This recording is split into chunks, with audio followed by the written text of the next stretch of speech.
সীমান্তে কাঁটাতার বেড়া দেওয়া নিয়ে কেন্দ্র ও রাজ্যের মধ্যে রাজনৈতিক তরজা ক্রমশ তীব্র হচ্ছে।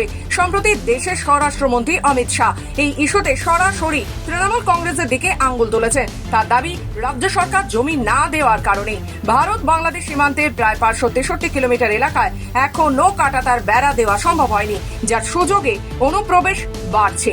कुल 2216 किलोमीटर बॉर्डर है, इसमें से 1653 किलोमीटर बॉर्डर बन चुकी है और 563 कहां बाकी रही है मान्यवर मालूम है? केवल और केवल एक राज्य बंगाल। आसाम का पूरा हो गया, मेघालय का पूरा हो गया, त्रिपुरा का पूरा हो गया, जम्मू कश्मीर का पूरा हो गया, पंजाब का पूरा हो गया, राजस्थान का पूरा हो गया, गुजरात का पूरा हो गया, खाली बंगाल का बाकी रखा। और मैं आज कहना चाहता हूं टीएमसी के लोगों को भी, ये राहुल जी के साथ में रहकर घुसपैठिया बचाओ यात्रा बिहार में निकली, साफ हो गए। आप भी घुसपैठियों को बचाओगे तो वहां भारतीय जनता पार्टी का विजय तय। অন্যদিকে বাস্তব চিত্র ধরা পড়েছে নদিয়া জেলার ভারত বাংলাদেশ সীমান্ত এলাকায়। সেখানে এখনো বহু জায়গায় কাঁটাতারের বেড়াই নেই। সীমান্তবর্তী গ্রামের বাসিন্দাদের অভিযোগ, তার কাটা না থাকায় অনুপ্রবেশকারীদের আনাগোনা বেড়েছে। সক্রিয় হয়েছে চোরা কারবারির চক্র। মাঝে মধ্যে এই এলাকাগুলিতে অসামাজিক কার্যকলাপও মাথাচাড়া দিচ্ছে। স্থানীয়দের দাবি, বাংলাদেশ থেকে দুষ্কৃতীরা সীমান্ত পেরিয়ে গ্রামে ঢুকে মানুষের উপর অত্যাচার চালাচ্ছে, লুটপাট করে নিয়ে যাচ্ছে জিনিসপত্র। যদিও বেশ কিছু এলাকায় তার কাটা বসানোর জন্য জমি অধিগ্রহণের প্রক্রিয়া শুরু হয়েছে, কিন্তু জমি জট ও প্রশাসনিক জটিলতায় অনেক জায়গায় কাজ এখনো থমকে রয়েছে। স্থানীয় কৃষকদের একাংশ জানিয়েছে, তারা সীমান্ত সুরক্ষার স্বার্থে জমি দিতে আগ্রহী। তাদের একটাই দাবি, সীমান্তের নিরাপত্তা বাড়ুক, দেশের সুরক্ষা নিশ্চিত হোক, সুরক্ষিত থাকুক সীমান্ত এলাকার সাধারণ মানুষ। না, আমাদের আপাতত এই যে সমস্ত এই টুঙ্গি বিওপি বিএসএফ আছে বা ধরমপুর আমরা গ্রামে বাস করি, সেখানকার বিএসএফগুলো খুব ভালো এবং এখান থেকে কোনো রকম অনুপ্রবেশকারী আসে না। এইখান দিয়ে তার কাটা হয়ে যাওয়ার পর সে আগে যা হতো বহুদিন আগে, কিন্তু এখনও কোনো অনুপ্রবেশকারী আসে না এবং সীমান্তে আমরা এখন খুব শান্তিতে বসবাস করি। এখানে না থাকার জন্যে আমাদের নিরাপত্তা নেই, যখন তখন কোনো অঘটন ঘটেও যেতে পারে।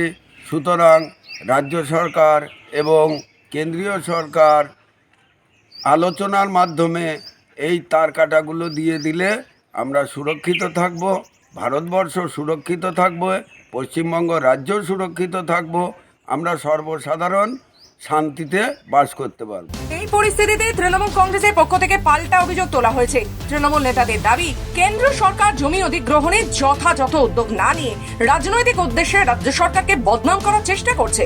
পাশাপাশি তারা অভিযোগ করেন, সব বিএসএফ কর্মী সৎ নন, যার ফলে অনুপ্রবেশ ও চোরাচালানের মতো ঘটনা ঘটছে। অমিত শাহ জানেই না যে সারা বর্ডার জুড়ে যে খালি জায়গাগুলো আছে সেগুলো কিন্তু অলোকিত বেড়া বিএসএফরা দিয়েই রেখেছে। সেই জমি যদি এত জমি অধিগ্রহণ করতে পারে, তাহলে এইটুকু পারবে না কেন?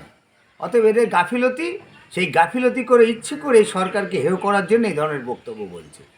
বলছি, সীমান্তে তো বিএসএফ পাহারা দেয়, তা সত্ত্বেও অনুপ্রবেশ ঘটছে কি করে? সীমান্তে যে বিএসএফ যে পরিমাণে পাহারা দেয়, তারা সবাই সৎ নয়, অসৎ বিএসএফও অনেক আছে, যারা বিভিন্ন পয়সা টয়সা নিয়ে বিভিন্ন সময় তারা পার করিয়ে দেয়, যেটা প্রমাণ করা যাবে না, কিন্তু আমরা খবর রাখি, জানি। আর কিছু কিছু ধরা পড়ে ভালো কর্তব্যরত অফিসারদের, যারা খুব সৎ মানুষ, তারা ধরে, তারা বিভিন্ন ওপার থেকে যেসব ব্ল্যাকের জিনিসপত্র আসে সেগুলো ধরে, আবার অনেকে সেগুলো গরু টরু অনেকে আবার পার করতেও সাহায্য করে। বলছি, বিহারে অন্যদিকে বিজেপির দাবি, ভোটের সময় এই সীমান্ত পথ ব্যবহার করে বাংলাদেশ থেকে অনুপ্রবেশকারীরা এসে ভোট দিয়ে যায়। সেই কারণেই তৃণমূল কংগ্রেস নাকি কিছু এলাকায় কাঁটাতার বেড়া দিতে আগ্রহ দেখাচ্ছে না। কয়েকদিন আগেই আমাদের স্বরাষ্ট্রমন্ত্রী সংসদে দাঁড়িয়ে পরিষ্কার ভাষায় বলেছেন যে দেশের বিভিন্ন জায়গায় ফেন্সিংয়ের কাজ শেষ হয়ে গেছে, একমাত্র 563 কিলোমিটার যে ফেন্সিংয়ের কাজ, কাঁটাতারের বেড়া দেওয়ার কাজ, সেইটি কিন্তু আমাদের পশ্চিমবঙ্গেই একমাত্র হয়নি। তার কারণ এখানে যে তৃণমূল কংগ্রেস, সেই তৃণমূল কংগ্রেসের জমি দেওয়াকে বিরোধিতা করার কারণেই একমাত্র কিন্তু এটা হয়নি, যার মধ্যে এই নদিয়ার একটি বৃহত্তর অংশ কিন্তু এই ফেন্সিংয়ের কাজ আটকে আছে। কেবলমাত্র এইখান থেকে অনুপ্রবেশকারীদের ঢোকানোর জন্যে এবং চোরা কারবার করার জন্যে মূলত তৃণমূল কংগ্রেস এবং তৃণমূল যে কংগ্রেসের যে সরকার, সেই সরকার এই সদিচ্ছা দেখাচ্ছে না এবং এই ফেন্সিংয়ের কাজ আটকে রেখেছে, যার ফলে এই আজকে তারা বাইরে থেকে বাংলাদেশ থেকে যে অনুপ্রবেশকারী, সেই অনুপ্রবেশকারী এনে তারা এখানে ভোট করতে চায়। আর এই কারণেই এসআইআরের বিরোধিতা তৃণমূল কংগ্রেস করছে। এটা সঠিক বলেছে। আজকে যে জায়গাটা, সেই জায়গাটা হচ্ছে পশ্চিমবঙ্গ সরকারের, কিন্তু ভারতবর্ষে কোথাও বাকি নেই যে বর্ডারের তার কাটা দেওয়া হয়নি।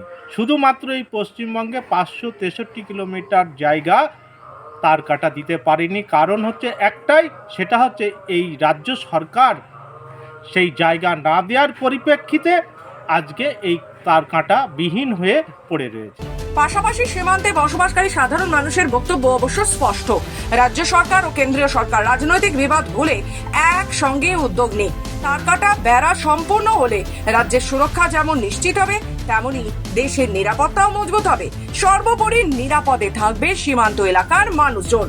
অ্যাকচুয়ালি সীমান্তে তারকাটা না থাকার কারণে আমরা বেশ কিছু সমস্যার সম্মুখীন হই, যেটা প্রথমত একদম কাছাকাছি গ্রামগুলোতে এই বাংলাদেশ থেকে দুষ্কৃতীরা এসে অত্যাচার চালায়, চুরিচামারি করে। এটা যেমন আছে, পাশাপাশি তারকাটা না থাকার ফলে অনেক অনুপ্রবেশ ঘটে যাচ্ছে আমাদের দেশের মধ্যে, এবং এই অনুপ্রবেশের মাধ্যমে শুধুমাত্র যে এই দেশে বসবাস করবার জন্যই আসছে তাই নয়, বেশ কিছু সন্ত্রাসবাদীরাও সেই সুযোগটা নিচ্ছে। তারা দেশের অভ্যন্তরে এসে বিশৃঙ্খলা তৈরি করছে। নদিয়া থেকে কোহেলি দেবনাথের রিপোর্ট, খবর বাংলা।